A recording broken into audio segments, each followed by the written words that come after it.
Saudara, kita lanjutkan lagi pembicaraan kita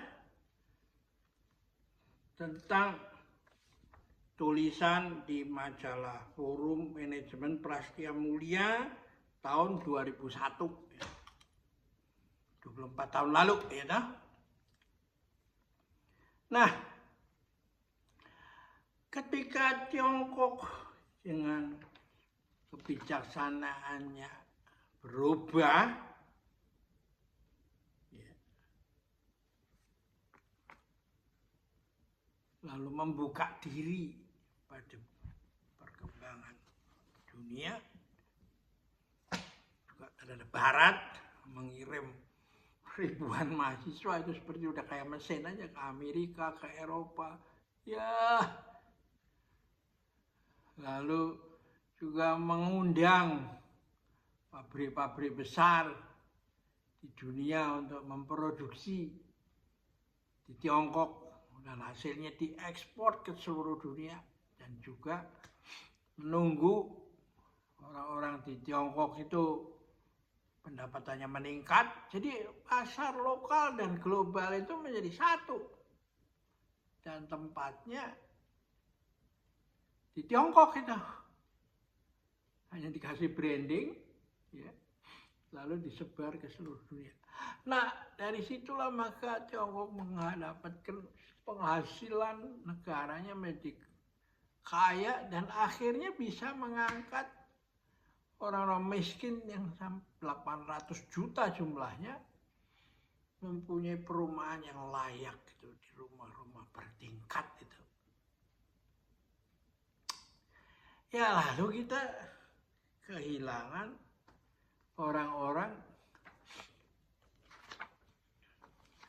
yang bisa ke Tiongkok untuk berbisnis dengan dan menggunakan bahasa Tiongkok, karena budayanya sudah tercabut, itu cerabut itu. Lalu akhirnya kesempatan ini diambil oleh negara-negara lain seperti India, ya toh. Dan lalu ya perusahaan-perusahaan dari luar yang mau menanamkan modal ke sana kan, memberi teknologi untuk mengembangkan barang-barang yang mempunyai nilai tambah tinggi, ya toh. Dan kita itu ya repot. Nah, saya ini untung saya membaca di harian Kompas cerita tentang Deng Xiaoping itu, dengan syair menggerakkan perubahan di Tiongkok dari bisnis yang etatis berubah menjadi yang politiknya dikendalikan tapi ekonominya dibebaskan itu. Sehingga akhirnya tumbuh dengan pesat itu. Ya. Nah, apa sebenarnya latar belakang budaya daripada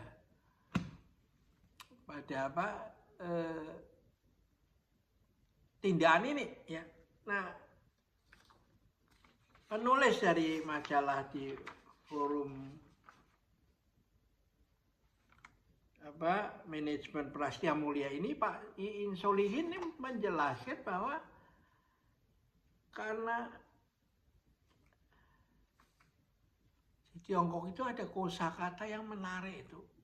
Krisis itu adalah peluang. Weiji itu. Ya. Ini di sini nih contohnya cara gak nulisnya. Ya. Anda bisa cari langsung ya kalau Anda dapat buku kopi dari buku ini, dah, atau tulisan ini, dah. Nah,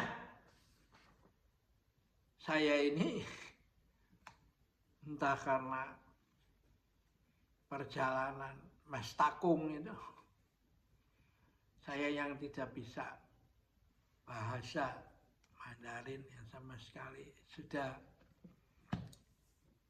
menganggap bahwa lebih baik bahasa Inggris lah. ntar di sini ya bisa masuk perusahaan internasional kemana-mana, ya toh. Akhirnya saya terperangah membaca satu tulisan di harian Kompas tentang bagaimana huruf Deng Xiaoping itu dengan syair minimalis menggerakkan masyarakat. Dan saya untung satu hari berjumpa dengan seorang rohaniwan dari Tiongkok yang kebetulan nginep di satu rumah ibadah, dan saya mendapatkan tulisan huruf krisis itu yang lebih afdol. Ya. Saya mau tunjukkan, ini ada di buku saya ini kan, Anda bisa lihat lebih jelas di sini. Ya. Nanti Anda bisa melihat juga bagaimana epistemologi dalam menulis aksara ini. Ya. Di sini ditulis adalah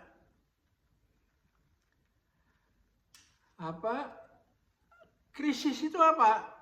Ada satu tempat, ya, di mana di atas itu ada halilintar, bledek, di bawahnya ada ular berbisa. Itu krisis yang sudah top. Tidak ada krisis yang lebih dahsyat dari ini kan, secara substantif kan. Nah ini yang berikutnya nih. Yang ini hampir sama yang tadi ditulis oleh Pak Solihin.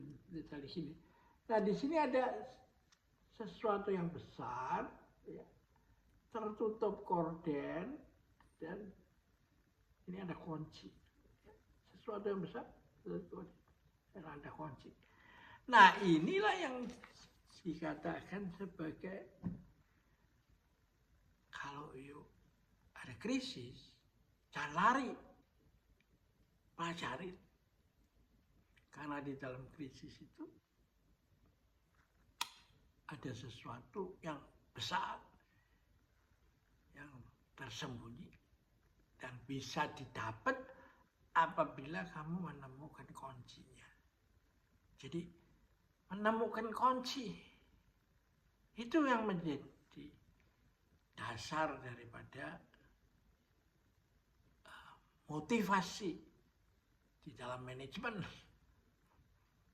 Bukan hanya sekolah manajemen yang hanya memindahkan isi buku pada murid itu dan dengan bla bla bla bla bla aja. Nah, itu mah nggak ngefek gitu. Nah, Peter Drucker itu ahli manajemen menyadarin itu. Dan lalu dia krisis sebagai peluang itu, dia seolah-olah menjadi yang memperkenalkan itu pada manajemen modern. Tapi ya kalau tidak tahu why-nya, apa itu huruf itu diciptakan, ya kurang mantap gitu. Nah, inilah hasil daripada, sayang sekali tuh ketika bahasa Tionghoa Mandarin itu dirubah cara menulisnya supaya lebih gampang, lalu intinya menjadi hilang itu. Ya. Nah karena itu saya dengan segala keterbatasan saya, karena usia sudah lanjut,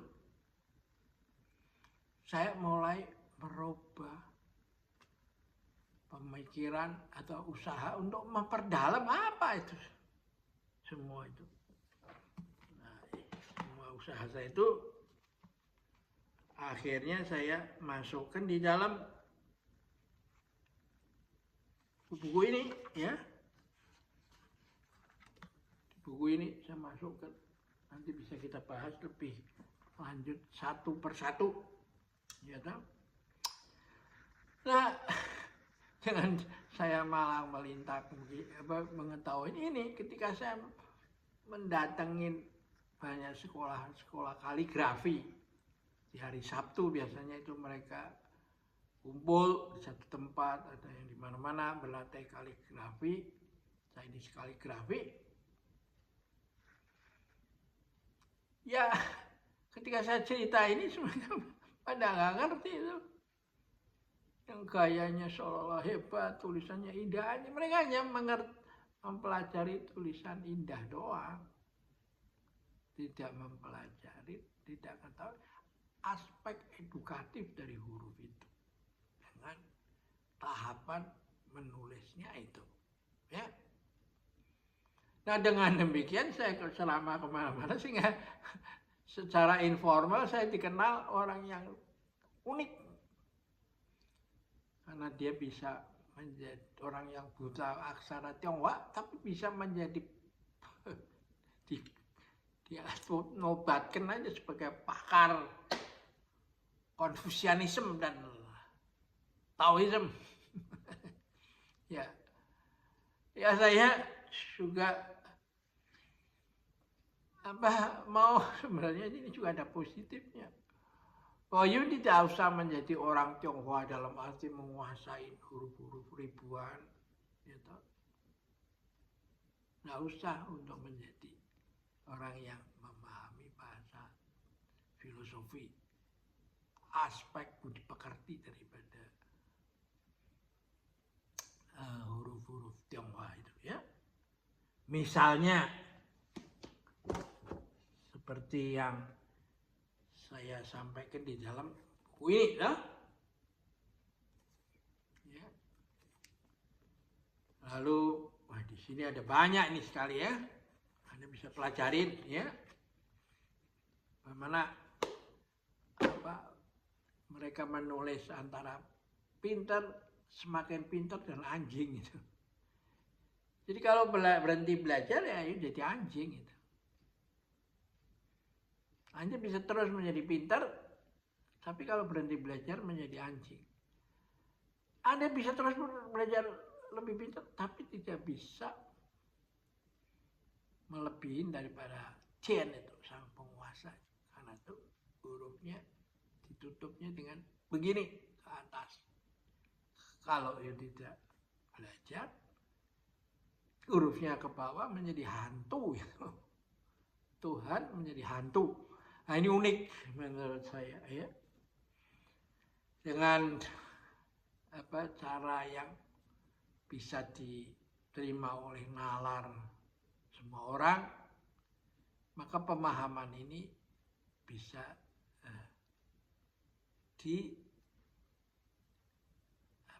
diikuti lah, membuat mereka ya.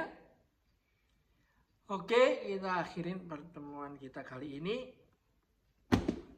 Dan kita lanjutkan lagi, masih ada tema-tema yang menarik tentang ini, ya.